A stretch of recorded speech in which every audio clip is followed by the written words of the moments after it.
Welcome again to Highly Questionable. What do we have today, Bo?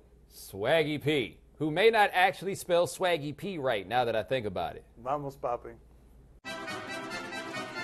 Are you 100% sure the Rams are taking Jared Goff with the first pick tonight? Okay, never before this year has it been more transparent that the NFL draft is just a television show. It's like the stinking Bachelor, except it's on a whole bunch of channels, and then it culminates right now. The NFL has reportedly asked the Rams not to tell anybody who they're taking with their number one pick. I got news for you, Jack. When you trade away the ranch to get the number one pick, we're going to find out who you're taking with the number one pick. And we found out that it's Jared Goff. I don't think it's the best idea necessarily, but I think it's what we're going to hear when the program starts. I do get annoyed by this annual hope trafficking that keeps getting bigger and bigger and bigger. And keep in mind, I'm really confused given that we're arguing about people throwing their entire draft at 2 draft picks for quarterbacks, one of whom none of us has ever seen play a down, and the other of whom was 14 and 23 in college.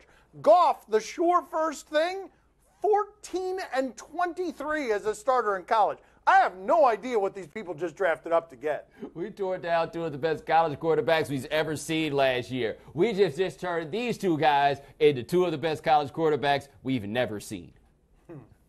Where can I watch that draft that you're speaking of? Yeah, you know? where will you Where find is it tonight if you're looking for it? Yeah, what channel is it? Anybody know? Anybody? Was last night more about the Rockets mailing it in or the Warriors being great, even without Steph? Okay, I have to break this pie chart into percentages. I mean, it's both those things, isn't it? Klay Thompson was hitting shots from 30 feet, and Jason Terry, after guaranteeing a victory, goes 0 for all his shots in the game. By the way, Jason Terry playing a critical part for the Rockets about 4 or 5 teams after I thought he was done as an NBA player. It's both of these things. And Steph Curry was really enjoying Klay getting hot and hitting from all over the court. Well, hold on for a second. There are 14 other teams in these playoffs. Under these circumstances, playing against those Rockets, knowing that the season was over, all the other 14 teams would have beat the Rockets by 40-something points last night or whatever the margin ultimately proved to be. This is about them falling apart, and it's bigger than just about this season. The Daryl Morey master plan involves stacking these assets and finding a way to get you 2 of the top players in the NBA. Finally made that work. This is the way that it is ending. If this is the way the Daryl Morey master plan has ended, at what point does the Daryl Morey tenure end? He's an analytic guy, right? Mm-hmm. That's correct. My analytics shows that he has 0 rings. Yes. No one, nada, ninguno, 0. Yes, my father was also fake writing there. There isn't a doodle on this page. Did Dwayne Wade deserve a foul call on his final shot of the game? Wait a minute, the Heat are behind in this series? Yep. The Heat are behind in these series. They smoked the Hornets the first 2 games. They've lost the last 3, including this one at home that made traffic a disaster last night. Apparently all for naught for the city of Miami. Show me this Dwayne Wade thing again. No call there. Not foul. Well, you got to look at it in slow motion because I didn't think it was a foul in real time either. But when they did the screenshots, you saw him get hit on the arm. I'm not doing Homer stuff. I'm saying in real time, I wouldn't have called that a foul either. But when I saw the slow motion, his arm was obviously hit. You're just not getting that call. You're not getting it right there. Dwayne Wade has walked more jacks across the space table than any NBA player of all time. It wasn't going down there, and Gabby really wasn't trying to hear it. I mean, she really wasn't trying to hear it. Yeah. Oh, well, yeah, I didn't see that one. Yeah, she wanted wow, to, yeah, that's a foul. Yeah. Sorry. That's a foul. That's what I'm saying. Yeah. Keep going, Gabby. I hear you. Yeah. That's exactly how it happened to me last night. You were too busy at the Beyonce concert. That's exactly how it happened to me last night. Watching in real time, I'm like, that's not a foul. And then she screenshotted it. I'm like, yeah, that's a foul. Yeah, my bad. I'm afraid now Gabby might come at me if she happens to see this. No, it was a foul. Trust me. Find them, not me. But I tell you one thing, I was impressed with Spolstra in that press conference last night.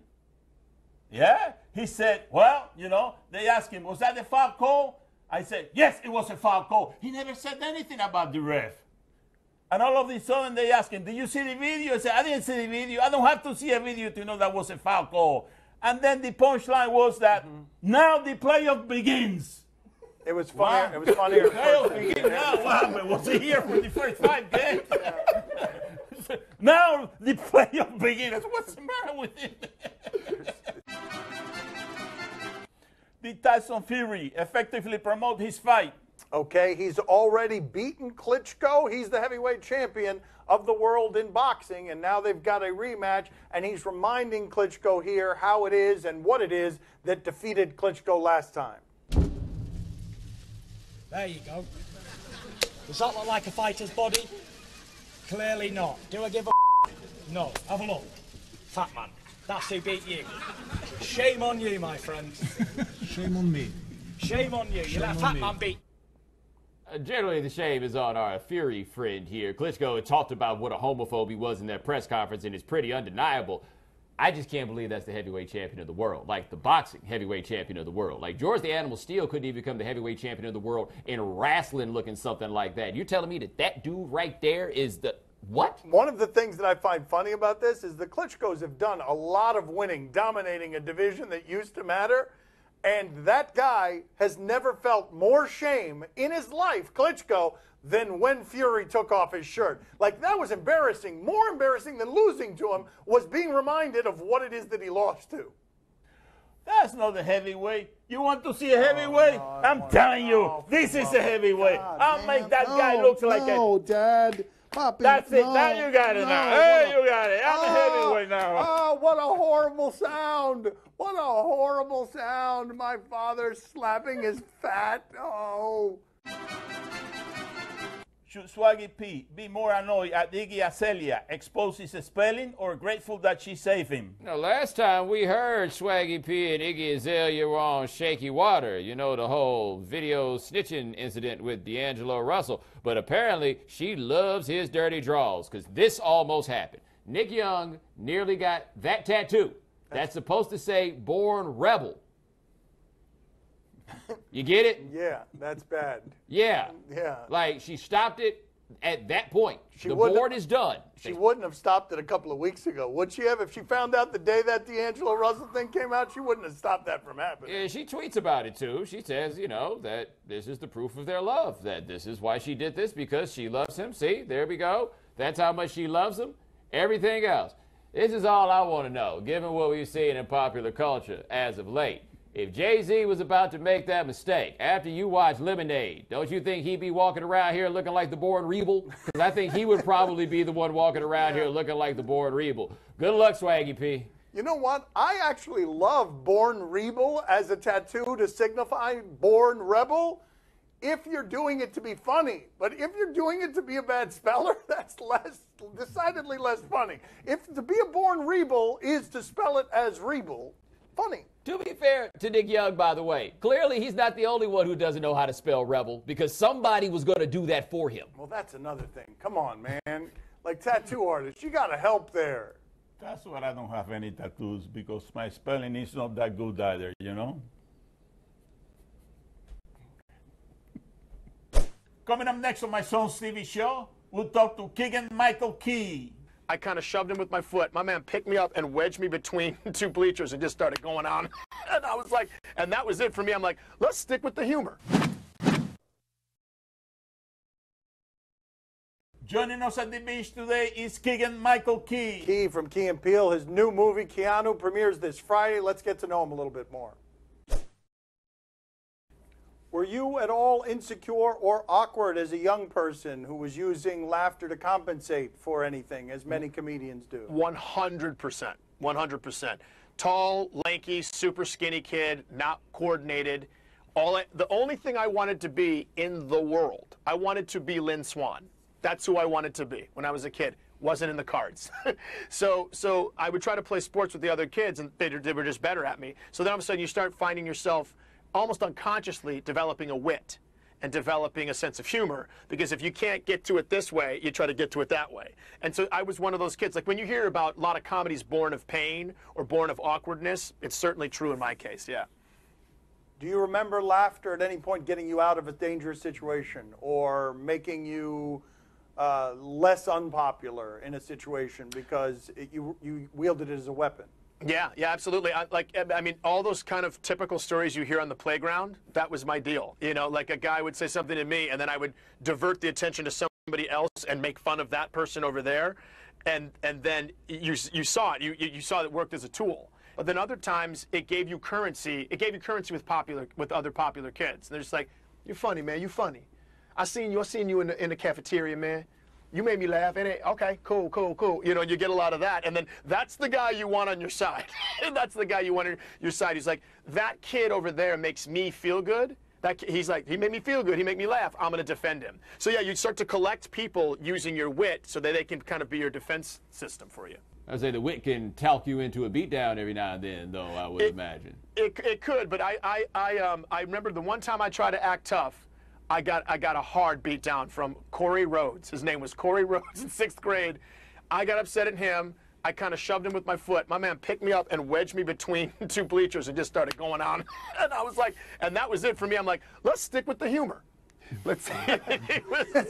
Because Corey Rhodes realized. Yeah, I realized, okay, lesson learned. Lesson learned.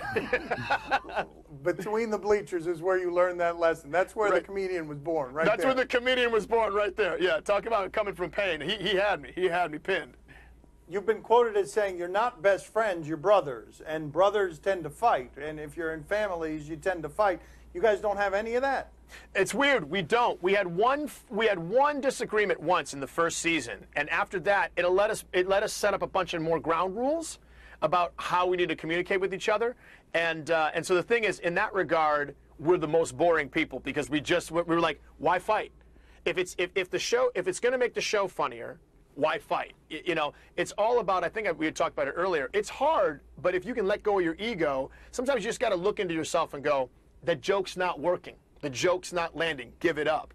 And once we started doing it, then all of our writers started doing it. So you don't want to be the on the show. So once we got that nice environment built where everybody was supporting each other, it's interesting because then nobody wants to be the odd man out. So we set up a nice supportive culture in the first place. Key, my father's got something for you. What do you got, Poppy? Keegan, what is the worst you have ever bumped on the stage? The worst that I've ever done on the stage? Bombed. Yeah, Yeah, bombed. On the stage? Jordan and I did a show 4 years ago at the Shoreline Amphitheater in San Jose, California. We got booed by 12,000 people. 12,000 people. Yep. It was one of these shows where early on in the show, there were like 10 comics, and we kept on telling our agent at the time, we're like, hey, we're not stand-ups. We have this kind of improv vibe thing that we do. We're not stand-up comedians. And he's like, you're going to love it. The show's going to be great. You're going to love it. So he books us, and he calls us every week. They got 8,000 tickets sold. The next week, 10,000 tickets sold. The next week, guys, they're killing over here. It's like over 12,000 tickets sold. We get to the show. We're feeling confident. We're like, we're just going to do the bits we do in our college gigs. No big deal. The first 5 comics, the place is okay. But then after the break, the next 2 comics, everybody in the crowd, drunk, and oh man, you know what I mean? And people are getting, the atmosphere was getting festive, if you know what I mean. Yeah. And then a comedian went on before us, absolutely killed. He just murdered it. Terrific. Standing ovation. Everybody's going nuts. He walks off the stage. Jordan and I come on the stage with our kind of, hey, you ever notice this kind of thing, energy? And we were doing our East-West Bowl bit. You know, you've seen with the football players with the crazy names. And all of a sudden, we're doing the crazy names, and I just hear, boo! Boo! We're like, Oh, no. I'm sorry, is that a boo? And then you just start hearing the boos rolling back into the crowd and rolling back into the crowd. Waves of booing. And we were supposed to do a 20-minute set. It was 9 minutes long. I'm sorry. You fled the Just premises. get us out of there. Get us out of there. Yeah. So Thank you, sir. Thank you. Thank you, I'm sorry gentlemen. to relive such a horror with you. Sorry. No. It's good. And look where we've come, I guess, is the way to look. Yeah, but you laugh all the way to the bank, Yeah, right? there They you were go. booing you, and you were laughing all the way to the bank, right? Now you're getting me to the finish line, Poppy. I love it. Yeah. That's right. Thank you, You're not laughing gentlemen. anymore. You're the rich one now. See you later. Have a good day. Take care, Keith. Highly questionable is broadcast from the Clevelander Hotel on beautiful South Beach, Miami. Taking pictures with all my eyes, but I can have no wife. I just want you for the night. I know you want this for life. Taking pictures with all my eyes, but I can have no wife. I just want you for the night. It's like Earth, Wind, and Fire's Reasons when you think about it. My Son's TV show is brought to you by Metro PCS. Get on a bigger, faster 4G LTE nationwide network than Sprint. Do you question if more teams should implement this play? Australian Junior League Basketball. That's where we start off. Do you question today? What do we have? Is it a barn? Got an inbounds play here in what appears to be a barn. Okay, that's not allowed. I mean, you're not really. That's not allowed, is it? That's a pretty good idea, though. I mean, when you it think is a about good it. idea. I don't really see any reason why you shouldn't be allowed to do that. Can you think of a reason why you shouldn't be allowed to do that other than it don't feel right? Yeah, you should be allowed to do that. You know, I don't understand this whole thing. Why didn't they toss it to the big guy, the giant guy? There was a real big guy in there. What, he can handle the ball? There is, You know, right? farther away from the basket. I don't understand that. He must stink. Like, how is the play ever involved him being all the way back there? Do you question if it is easy to be mindful all the time? Going out to China for some government-sanctioned video. All right, mindfulness. Whoa! Oh yeah. Wait a minute. Yeah.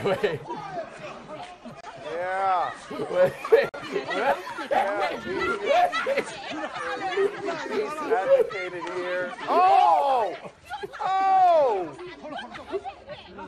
This is amazing. What was that? What kind of tool did that guy have in his hand? He went upside his head with a phone? I just need somebody to help me to understand what took place here. I thought that was the garb or the outfit of a monk. Yes, Are those actually monks, or I just had this whole thing wrong? Yes, that's why it's okay, funny. just making sure I wasn't stereotyped. Okay. Oh man, bald people, they are weak fighters. You know that? Dad. Yeah, Dan's becoming a weaker fighter every day. Come on, man. Why does this always end up on my lap, Because man? I'm not taking this alone, man. Like, when he always winds up on your lap. I'm the one that's getting joked on. Time to play the game that is now available without a sex appeal. See?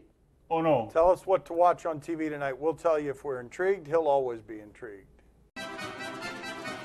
On TNT, Game 6, Hawks and Celtics. Yes, I am intrigued, even though we're talking about two teams that have no kind of chance whatsoever to win the championship. Boston's on the brink, elimination game, and what are you doing? Okay, there are a lot of gestures being made over here. I don't know what any of them mean. Bomani, are you oh, wow, a left-handed. Dance? Okay, Bomani, are you intrigued? Is there a soul who thinks the Hawks are going to win this game? Like, living the lives that we've all lived, watching the Atlanta Hawks all these years, who in the world thinks they're going to win this game? Poppy, are you intrigued? Oh, see, I'm very intrigued. But Manny, you don't think that anyone is going to select the Hawks, eh? Oh, I think I'm ready to make a prediction. Yes, bold prediction. You know who's going to win tonight? Yes, look out. Look The out. Celtics are going to win tonight. Okay. He'll bet on any underdog, and he knows better than to pick the Hawks. This afternoon on TV, Ellen. Oh, this one's interesting. Kobe Bryant was on Ellen, and Ellen does this funny thing where she takes celebrities and she talks in their ears and has them do things to unsuspecting people. Look at this. Let me tell you why you're here. Okay. I sweat. I sweat A lot. a lot. Too much. Too much. Too much. Too much. Like a lot. Like a lot. The guys in the locker room make fun of me All the time. all the time. They would sing a song, Sweaty Kobe, They Okie would Dokie. sing a song, Sweaty Kobe, Okie Dokie. Sing it to her. Sweaty Kobe, Okie Sweaty Dokie. Kobe, Okie Okie Dokie. Dokie, Sweaty Kobe, Okie Dokie, Sweaty Kobe, Okie Dokie. I'm going to show you what I'm I'm talking going to about. stand up. I'm going to jump up and down and spin in circles I'm until gonna I sweat. Stand up, jump up and down, spin around in circles till I start to sweat. Here I go. Here I go. Hum while you do it. Spin around as fast as you can.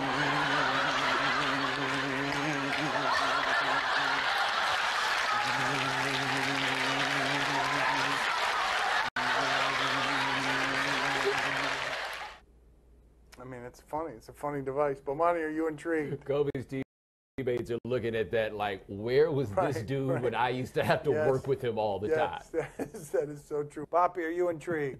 See, I'm very intrigued. But, you know, Kobe's not the only one. That's what when he jumps around. Dad. Yeah. Oh, God, what an unpleasant sound that was. What song is that? What is he doing? It's annoying. No! That's all the time we have for today. Thank you for watching. Back tomorrow at the same time. Thanks for watching. Gracias. See you mañana. Man, I'm tired. What happened? Oh, man, does anyone has a towel here? Okay, because he's sweating. Oh, He's sweating from dancing. Never mind.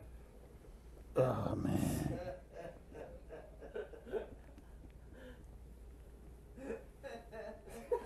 Wow.